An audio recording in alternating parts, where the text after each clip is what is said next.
student of Watch Coaching classes. So here's the topic, freedom. Freedom is a very vast topic. You cannot describe it in one page or a para or book में भी नहीं आ सकता, क्योंकि freedom is everything. Freedom of speech, freedom of religion, freedom of everything. अब freedom एक ऐसा topic है, अगर हम डेमोक्रेटिक गवर्नमेंट में रह रहे हैं, अब हम जैसे अगर इंडिया की बात करते हैं, इंडिया में डेमोक्रेसी में फ्रीडम हमें ज्यादा एक्सपोजर होता है फ्रीडम का, क्योंकि डेमोक्रेसी एक जगह सरकार बनाई जाती है, उसमें एक कुछ ऐसे रूल्स होते हैं जो इंसान या एक वहां का नागरिक, एक सिटीजन जो वहां का होगा, वो आराम से उसको एक्सपोज कर सकता है अपने राइट्स को। अब अगर हम इंडिया से बाहर बात करें, सऊदी अरब, दुबई, जब मोनार्की जहां पे चलती है, वहां पे फ्रीडम इतने ज्यादा एक्सपोजर नहीं होते हैं, क्योंकि वहां पे एक ऐसे सीन होता है कि वहां पे डेमोक्रेसी में होता है for the people, to the people, by the people, जो अब्राहम लिंकन ने बोला था, जो एक बहुत ही अच्छे हम बोल सकते प्रेसिडेंट भी थे।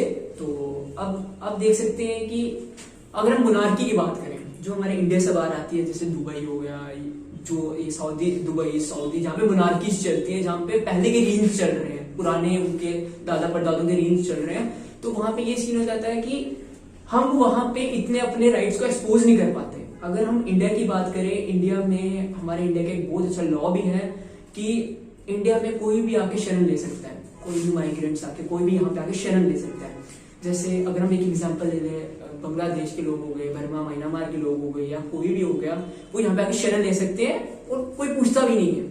अब यही चीज हम दुबई या सऊदी में करें तो हमें वहां पे सीधा मौत दे दी जाएगी ठीक है, क्योंकि दुबई के कुछ ऐसे रूल्स है, या सऊदी की बात करें ऐसे रूल्स है, वहां पे आपको अपना वीजा रिन्यू कराना पड़ जाता है। अब इंडिया में कुछ लोग आते हैं तारों के नीचे से बजरंगबली के भक्त बन के, तो वो सीन बाहर नहीं चलता, क्योंकि बाहर आपको अपना वीजा रिन्यू कराना ही पड़ता है, वरना आपको किक मार के भेज दिया जाता है अपनी कंट्री कैसे ना कैसे करके। तो हम यहाँ से देख सकते हैं कि फ्रीडम हो गई आजादी, वो की आजादी नहीं कि हमें कंट्री से आजादी चाहिए या हमें गवर्नमेंट से आजादी चाहिए। आजादी मीन्स हर चीज की आजादी, जो एक लॉ के अंदर है कि आप में आजादी है, आजादी के अंदर भी ऐसा होना चाहिए कि ये आजादी नहीं कि I am an Indian citizen, I can kill anyone, कभी भी कहीं भी, वो नहीं होना चाहिए। मेरे पास मेरा लॉ है कि मैं इंडियन सिटीजन हूं, मेरे को दूसरे बंदे की भी इज्जत करिए जैसा वो मेरी इज्जत कर रहे हैं। If he is doing wrong, I should go to police, not to harm him.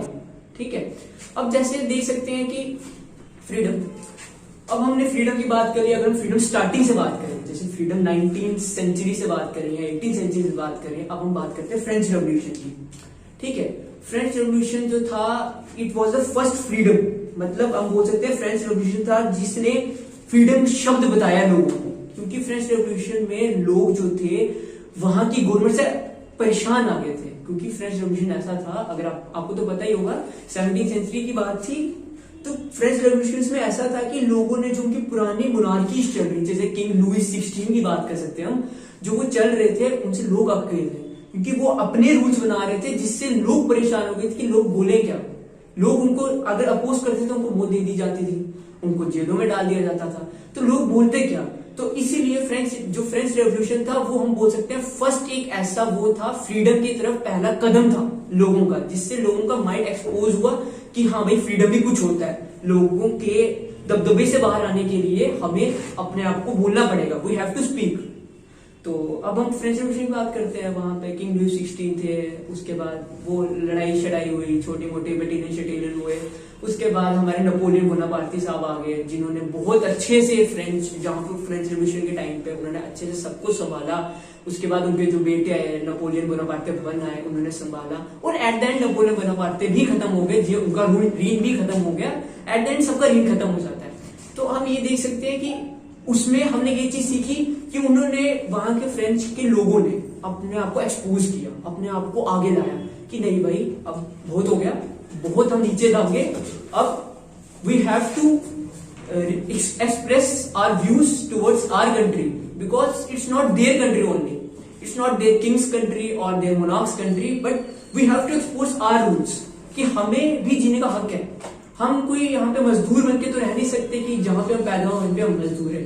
तो ये एक हमारा पहला कदम था फ्रीडम के ऊपर।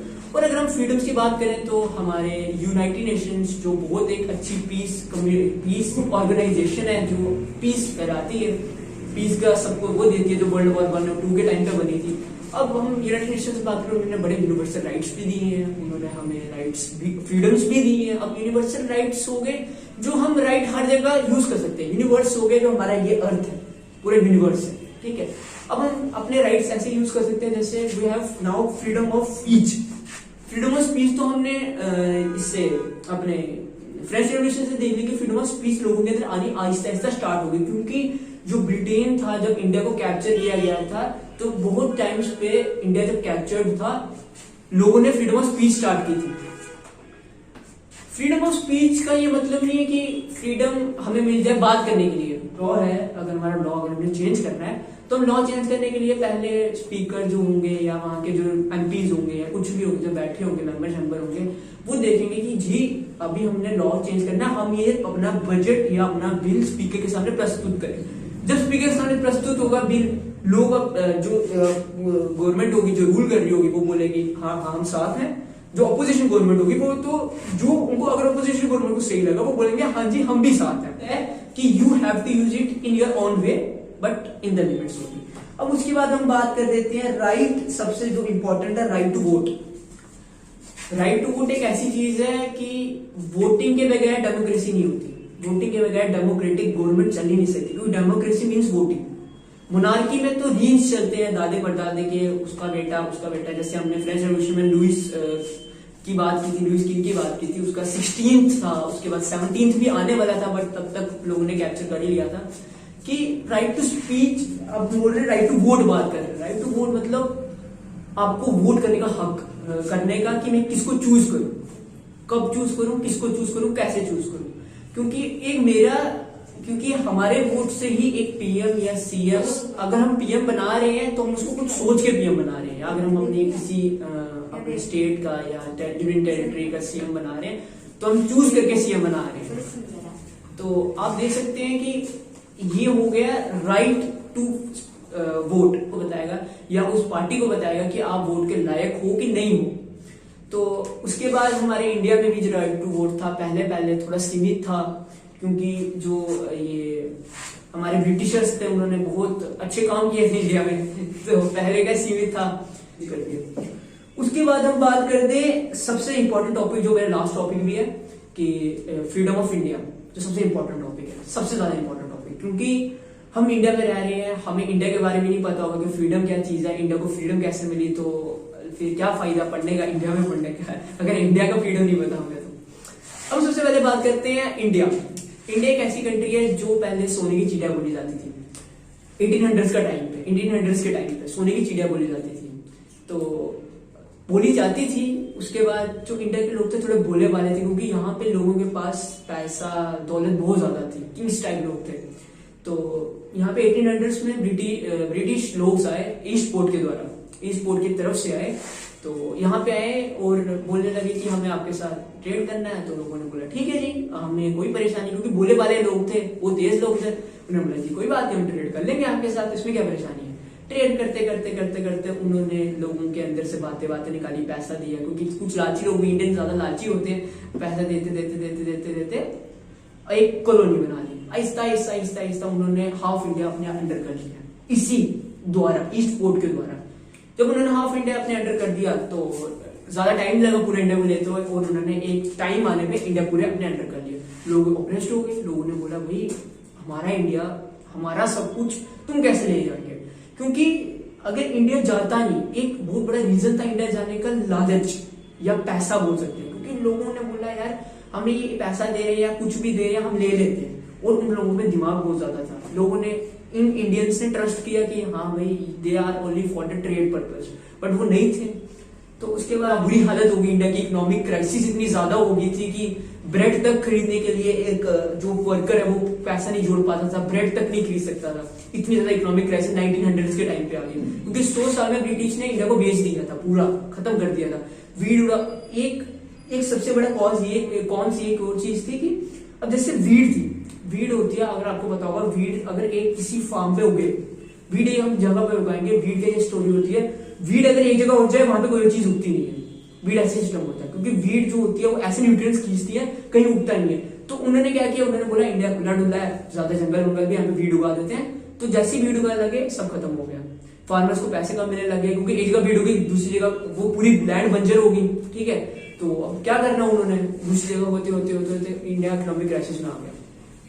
उसके बाद 1917 में हमारे जो एक फ्रीडम फाइटर बोल सकते हैं, फ्रीडम फाइटर भी बोल सकते हैं, और हमारे जो फादर ऑफ नेशन है महात्मा गांधी, उन्होंने 1917 में सबसे पहले रेवोल्यूशन स्टार्ट कर दिया, चंपारण सत्याग्रह जिसे हम बोलते हैं, ठीक है। 1917 में महात्मा गांधी जो हमारे फ्रीडम फाइटर थे और फादर ऑफ द नेशन बोल सकते हैं, उन्होंने 1917 में चंपारण सत्याग्रह स्टार्ट कर दिया, जो बिहार में स्टार्ट हुआ था। ये जो स्टार्ट हुआ था, ये सत्याग्रह, ये जो रेवोल्यूशन थे, फर्स्ट रेवोल्यूशन था, मतलब फर्स्ट ऑपरेशन थी इंडियन पीपल्स ने जो ब्रिटिश के खिलाफ की थी।